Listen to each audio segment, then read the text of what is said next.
हे भगवान, ये क्या हो गया? माँ जल्दी बाहर आओ। सोहम की पुकार सुनकर माँ घबराते हुए घर के बगीचे में आती है। क्या हुआ बेटा, तू इतना परेशान क्यों है? माँ ये देखो, हमारे सारे फूल मुरझा गए हैं। लगता है गर्मी बढ़ने के कारण फूल मुरझाए हैं। बेटा तू रो मत, सब ठीक हो जाएगा। कैसे सब ठीक होगा माँ? इतनी मेहनत से मैंने अपना बगीचा संवारा था। मैंने बहुत प्यार से एक एक फूल का ध्यान रखा था, फिर ऐसा कैसे हो गया? तू परेशान क्यों हो रहा है? इन फूलों में पानी डाल दे, थोड़ी देर बाद खुद खिल उठेंगे। हाँ, मैं अभी जाता हूँ पानी लाने। सोहम फौरन पानी लाने के लिए गांव के कुएं के पास चला जाता है। वहाँ गांव के कुछ लोग पहले से ही मौजूद रहते हैं। क्या हुआ? आप सब इतने चिंतित क्यों लग रहे हैं? गांव के मुखिया भी वही परेशान खड़े होते हैं। सोहम के पूछने पर वे उससे कहते हैं, सोहम ये देखो, धूप और गर्मी के कारण कुआं सूख रहा है। ऐसे में इस तड़पाती गर्मी में हम सब कैसे गुजारा करेंगे, बस इसी बात की चिंता हो रही है। सोहम का पड़ोसी रमेश रोते हुए कहता है, अब मैं खेती कैसे करूंगा? हम सब पानी के बिना इस बेरहम गर्मी में प्यास से तड़पते रहेंगे क्या? मुखिया जी, इस समस्या का हल जल्दी निकालना होगा, वरना गांव की खुशियां तबाह हो जाएगी। तुम सब समस्या का उपाय सोचो। वैसे सोहम, तुम्हें क्या हुआ? इतने शांत क्यों खड़े हो? काफी उदास भी लग रहे हो। कुछ नहीं मुखिया जी, मैं ठीक हूँ। अच्छा मुझे आज्ञा दीजिए, अब मैं चलता हूँ। सोहम बिना कुछ बताए वहाँ से चला जाता है।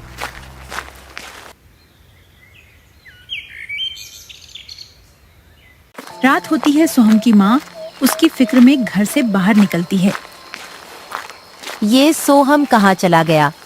मुझे तो उसकी बहुत फिक्र हो रही है। सुबह से अभी तक घर नहीं लौटा है। आज आने दो घर, अच्छे से खबर लूंगी। फिक्र करते करते माँ आगे बढ़ती है। तभी कुछ दूर चलकर उन्हें सोहम एक पेड़ के नीचे बैठे दिखता है। बेटा तू यहाँ क्यों बैठा है? बहुत रात हो गई है, चल घर चलते हैं। मैं कब से बावलों की तरह घर पर तेरा इंतजार कर रही हूँ। नहीं माँ, मुझे घर नहीं जाना। घर जाऊंगा तो बगीचे को देखकर मन और उदास होगा। अच्छा ये बता, तू तो पानी लाने गया था ना, फिर यहाँ क्या कर रहा है? कहाँ से लाऊं पानी माँ? गांव में एक ही कुआं था, वो भी सूख रहा है। और तो और मैं आसपास के सारे गांव घूम आया, पर कहीं भी पानी नहीं मिला। हर जगह सूखा पड़ा है। हे मेरे खाटू श्याम, ये तू हमारी कैसी परीक्षा ले रहा है? हम गरीब लोग फूल बेचकर अपना गुजारा करते थे, पर इस बढ़ती गर्मी ने हमारी उम्मीद खत्म कर दी। माँ तू घर जा, बहुत रात हो रही है। मैं थोड़ी देर बाद आऊंगा। बेटा जब तक तू घर नहीं चलेगा तब तक मैं भी यहाँ से नहीं हिलूंगी, चाहे मुझे पूरी रात यही बैठना पड़े। माँ की जिद के आगे सोहम की एक न चली। वो अपनी माँ के साथ घर गया।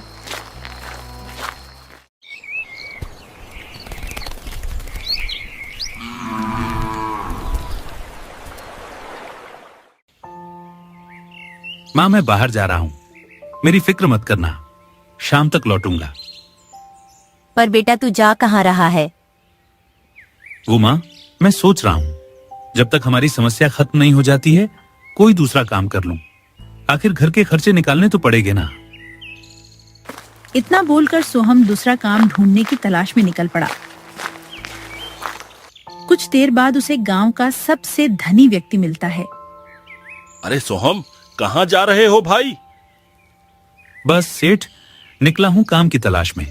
भगवान की इच्छा रही तो कोई ना कोई काम मिल ही जाएगा। तुम्हें कहीं और काम करने की जरूरत क्यों पड़ गई? तुम तो अपने बगीचे के फूल बेचा करते थे ना। अब क्या बताऊं सेठ, इस गर्मी ने मुझसे मेरी उम्मीद छीन ली। मेरा हंसता खेलता बगीचा मुरझा गया है।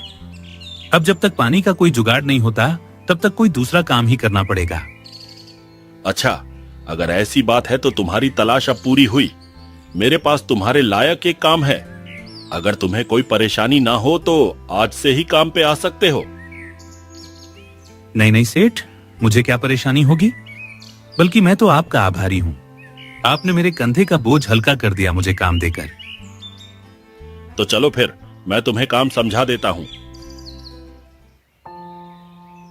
इसके बाद रतन सोहम को लेकर अपने गोदाम जाता है। वहाँ कुछ मजदूर अनाज की बोरियां उठाकर जगह पे रख रहे थे। सोहम, मुझे ना थोड़े और मजदूरों की जरूरत है ताकि मेरा काम जल्दी जल्दी हो सके। आजकल मेरे कारोबार में बढ़ोतरी हो गई है। मजदूरी का काम सोहम के लिए बहुत मुश्किल था, पर मजबूरी के कारण सोहम इतनी गर्मी में मजदूरी करने के मान गया। ठीक है रतन सेठ, मैं अच्छे से काम करूंगा। आपको शिकायत का एक भी मौका नहीं दूंगा। अच्छा सुनो, अभी तुम नए आए हो ना, मैं तुम्हें बाकियों से कम मजदूरी दूंगा, क्योंकि यहाँ का ये नियम है कि नए लोगों को शुरू में कम मजदूरी दी जाती है।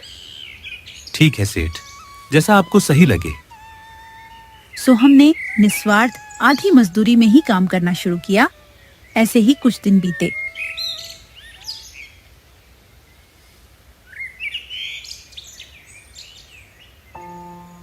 एक दिन सोहम मजदूरी करते करते बाहर के बगीचे को बहुत प्यार से देख रहा था। क्या हुआ भाई, बगीचे को बहुत ध्यान से देख रहे हो? कुछ नहीं भाई, बस बगीचे की खूबसूरती देख रहा हूँ। इतने में बगीचे का माली गुस्से में आकर बगीचे का फूल कुचलने लगता है, जिसे देखकर सोहम से रहा नहीं जाता और वो उसे रोकने चला जाता है। भाई रुको, इन सुंदर फूलों को क्यों कुचल रहे हो? माली गुस्से में उसे जवाब देता है। मैं जो भी करूं, तुम्हें उससे क्या लेना देना है? तुम अपने काम से मतलब रखो। इस बगीचे का माली मैं हूं। पर तुम जो कर रहे हो वो सही नहीं है ना। फूलों को प्यार से खिलाया जाता है, उन्हें गुस्से में मसल के उनकी खूबसूरती नष्ट नहीं की जाती। तुम मुझे ज्यादा ज्ञान मत दो। तुम यहां के मजदूर हो, मालिक नहीं। एक तो ये रतन सेठ ने मुझे इतनी धूप में माली का काम दे रखा है, मुझे मन नहीं करता धूप में काम करने का।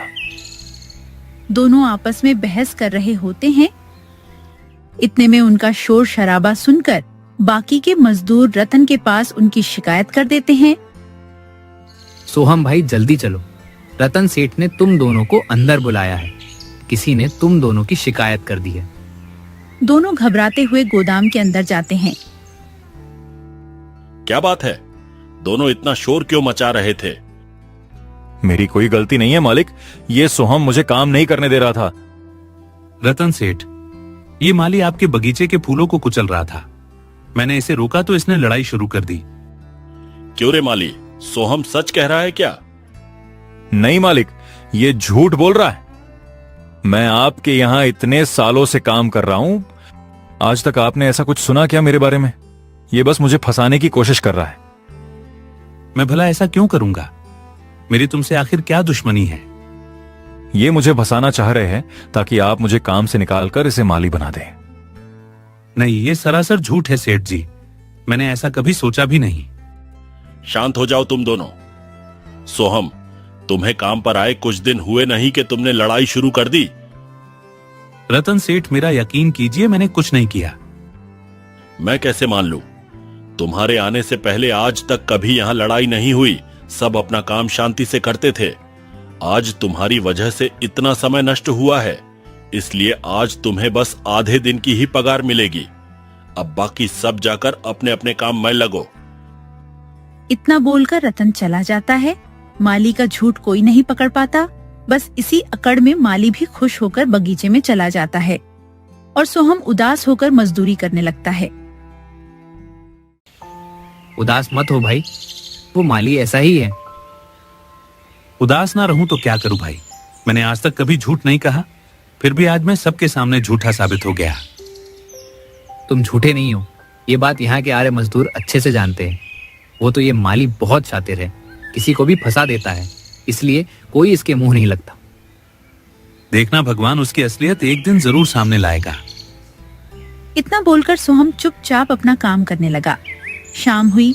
सोहम आधी मजदूरी लेकर घर गया। आ गया बेटा, बैठ आराम कर, मैं तेरे लिए पानी लेकर आती हूँ। मां रुक जाओ। क्या बात है, बोल बेटा। मुझे पानी नहीं पीना, ये ले मेरे आज की मजदूरी।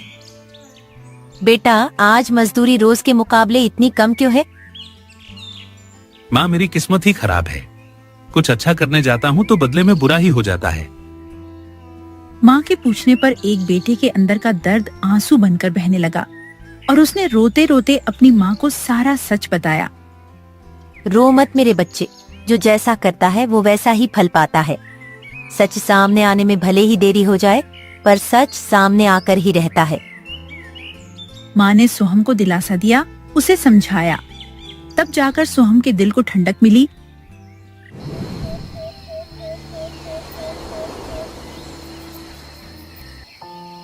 और रात में अपनी माँ के साथ भोजन करके वो अपने मुरझाए हुए बगीचे में गया। न जाने मेरा प्यारा सा बगीचा कब पहले की तरह खिल उठेगा। मेरे खूबसूरत फूल कब अपनी सुंदरता के रंग बिखेरेंगे। थोड़ी देर अपने मुरझाए बगीचे में बैठकर सोहम ने अफसोस जताया और सोने चला गया।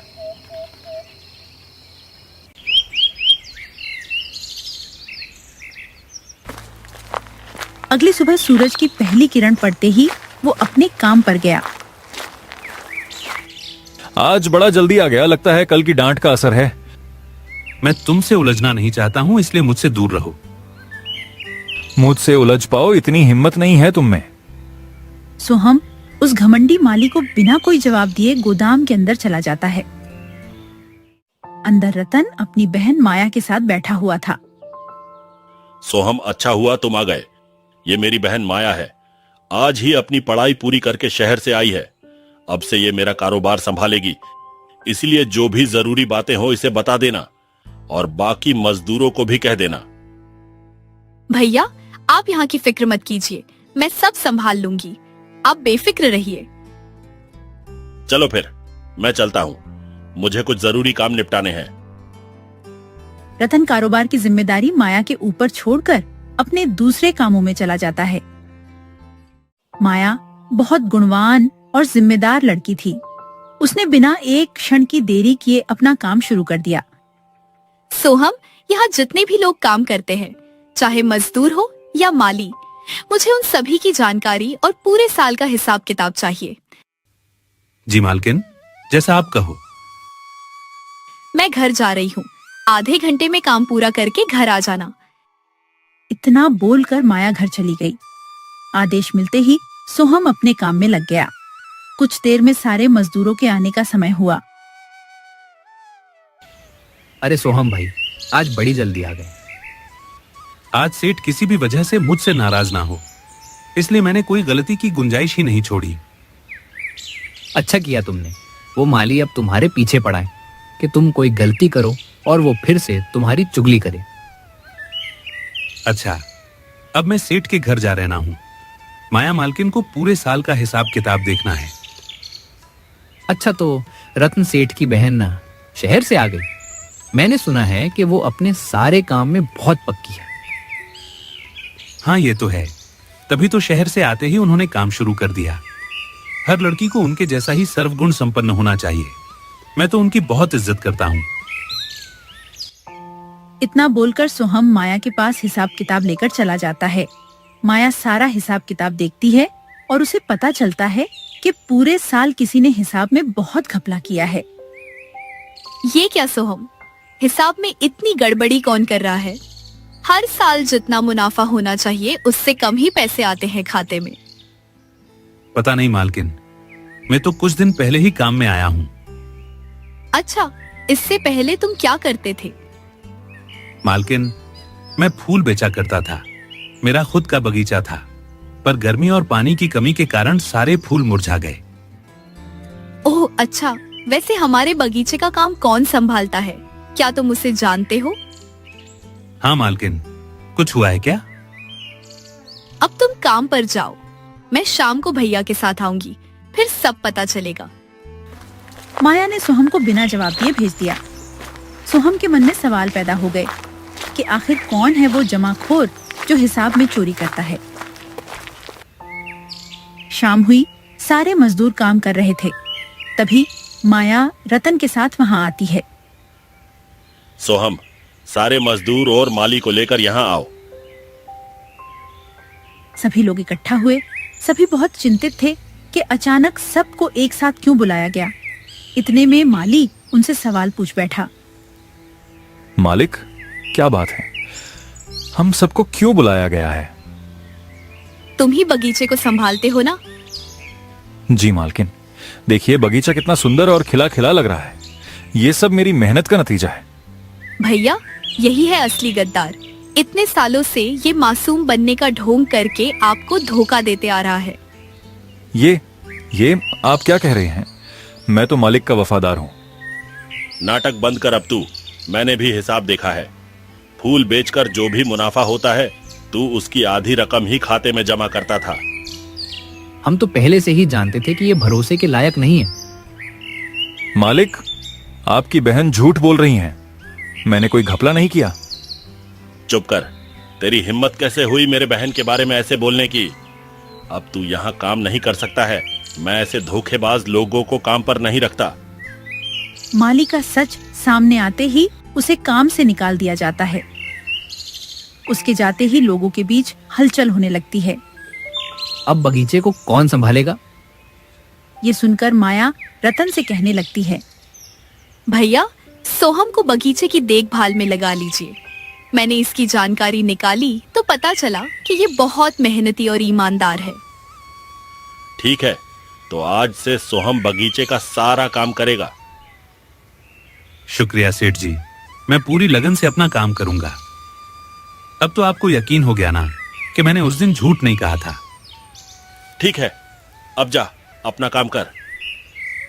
सच तो सामने आया, पर रत्न धनी होने के कारण बहुत घमंडी हो गया था।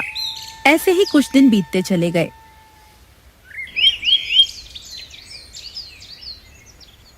सोहम बगीचे को बहुत प्यार से संभालता था। एक दिन वो बगीचे में काम कर रहा था, तभी माया वहां आती है। क्या बात है सोहम, तुमने तो कुछ दिनों में ही पूरे बगीचे का रंग रूप ही बदल दिया। बगीचा पहले से काफी सुंदर लग रहा है। वो इसलिए क्योंकि आपके बगीचे में समय पे पानी डलता है। आप लोग तो शहर से पानी मंगवाते हैं ना। आप जैसे धनी लोगों के ऊपर गर्मी का कोई असर नहीं होता होगा। लगता है बगीचे से तुम काफी जुड़े हुए हो, इसलिए भावुक हो गए। मालकिन, मुझे फूल उगाना, उनकी देख रेख करना बहुत पसंद है। मुझे बगीचे में रंग बिरंगे फूल देखकर बहुत सुकून मिलता है। अच्छा लगा है ये देखकर कि तुम्हें फूलों की जानकारी इतनी बारीकी से है। फूल दिल को सुकून पहुंचाते हैं, इसलिए तो कोई त्योहार हो या शादी, लोग फूलों को ही महत्व देते हैं। हाँ, फूलों की सुगंध मन मोह लेती है और उनकी सुंदरता दिल को छू लेती है। सोहम की बातों से माया बहुत प्रसन्न हुई। ऐसे ही दिन बीतते चले गए। सोहम पूरी निष्ठा और लगन के साथ बगीचा संवारने लगा। धीरे धीरे माया का सारा ध्यान सोहम के ऊपर आ गया।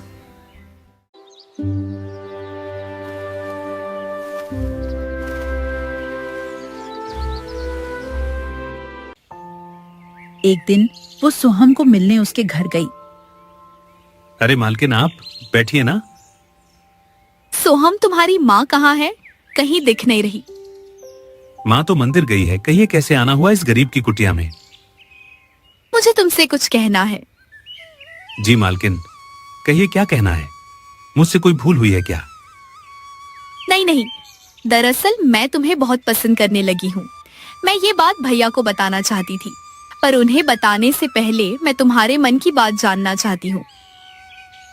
मालकिन, ये आप क्या कह रही हैं? अगर ये मजाक है तो अभी ही इसे रोक दीजिए। मुझे ऐसा मजाक पसंद नहीं है।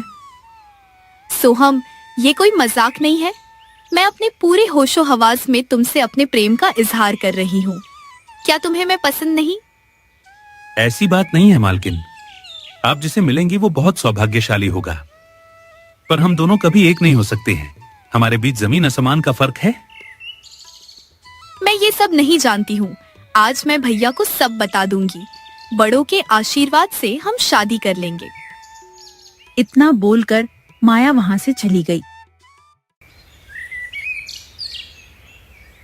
माया के दिल की बात सुनकर तो सोहम के होश ही उड़ गए थे। घबराहट के मारे वो 2 दिन तक काम में नहीं गया। तब रतन ने उसे अपने घर बुलाया। सोहम काम पे क्यों नहीं आ रहा है? क्या बात है? सेठ जी, मैं अब काम नहीं कर सकता हूँ। मुझे कहीं और काम मिल गया है। मुझसे झूठ मत बोल, माया ने मुझे सब बता दिया है। सेठ जी, मालकिन पे गुस्सा मत कीजिएगा। इसमें उनकी कोई गलती नहीं है, सारी भूल मेरी है। मैं गांव छोड़कर चला जाऊंगा। मेरे लिए उसकी खुशी जरूरी है। मैं तुझे कुछ दिनों की मोहलत देता हूँ। अगर तू अपने दम पर अपना मुरझाया बगीचा ठीक कर देगा तो मैं माया का हाथ तेरे हाथ में दे दूंगा।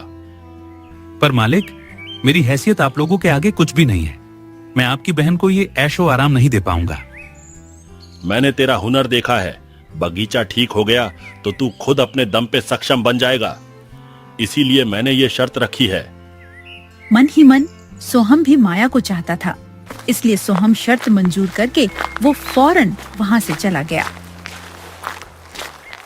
उसने दिन रात एक करके सूखे कुएं को खोदा। आखिरकार उसकी मेहनत रंग लाई और मिट्टी के अंदर से पानी निकलने लगा। कुआं भरने की खुशी में सभी गांव वाले वहां इकट्ठा हुए। वाह सोहम, तुमने तो कमाल कर दिया। अब हमें पानी की कभी कमी नहीं होगी। सब खुश हुए। सोहम ने बड़ी मेहनत से आपने बगीचे को फिर से जिंदा किया। उसके सारे फूल खिल उठे। इस बार उसके फूल इतने सुंदर थे कि शहर में भी उसके फूल बिकने लगे।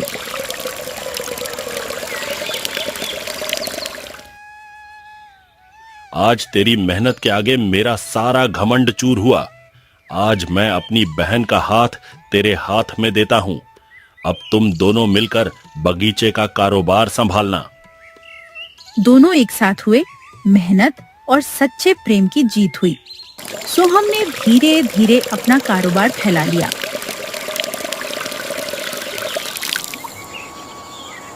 इस प्रकार की मजेदार कहानियों को सुनने के लिए हमारे चैनल अक्कू टोन को सब्सक्राइब करना ना भूलें।